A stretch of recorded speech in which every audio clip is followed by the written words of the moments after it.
All right, so here we are looking at the setup from problem 74. How do we approach it?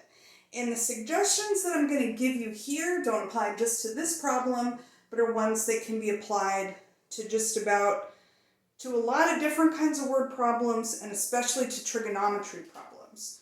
So the first thing that we're going to do, one is we're going to draw the triangle, okay? And that's something that I see you haven't done on your paper yet, but that's always going to be my first suggestion. Is if we're doing a trig problem here, and especially if we're given a triangle in the illustration, we're going to want to make sure that we have that on our paper. The second thing that we're going to do is we're going to label the triangle with the info given and sought. Okay, so here in this problem, we are told that this is the angle x. We are told that this distance is 27 meters. And we are told that the distance that we are concerned with is this distance here. So basically, we have replicated the key information.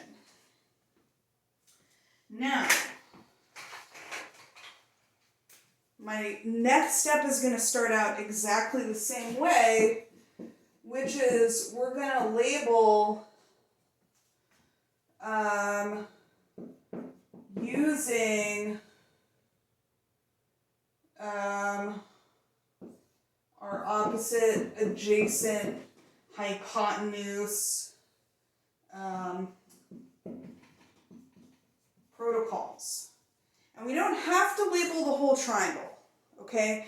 We just need to label the parts that relate to the information that's given and the information that's sought.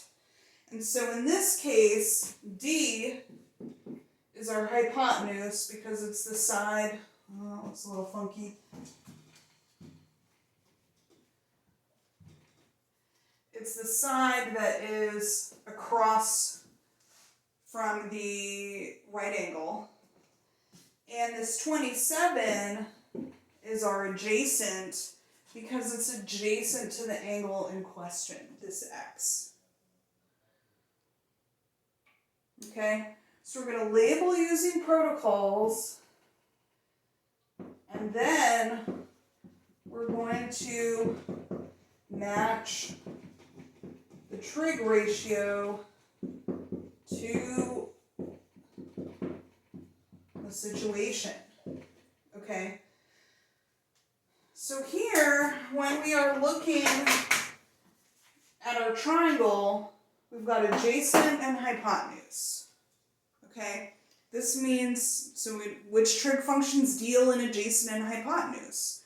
Well, cosine is adjacent over hypotenuse, and secant is hypotenuse over adjacent. So those are the only two that we really need to potentially worry about in this problem. And usually cosine is the easier place to start.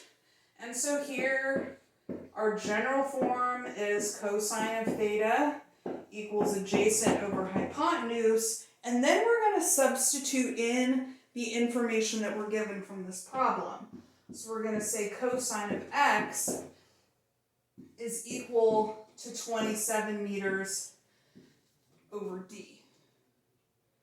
So now we have restated the situation as an algebraic relationship. In other words, we've translated the geometry into algebra. We have an equation that means the same thing as this picture that we're looking at. Okay? But now we need to go to the instructions. And we are told express the distance d as a function of the angle x. If we're told to express something as a function of something else, that means that we need to restate our equation here so that D is alone. So your next step is you are going to have to reorganize this equation using algebra rules so that you have D equals some formula of X. All right, you were able to do it on the prior problem, so I'm going to leave you at this point to restate this equation so that D is alone. Once you've done that, now you just have what you need to graph. It just asks you to graph that. And you've already done that with the prior graphing problems. We just need to work out how to label the x-axis. Okay, so this should be sufficient information to at least make some more good progress. If other questions come up, please let me know. Good luck.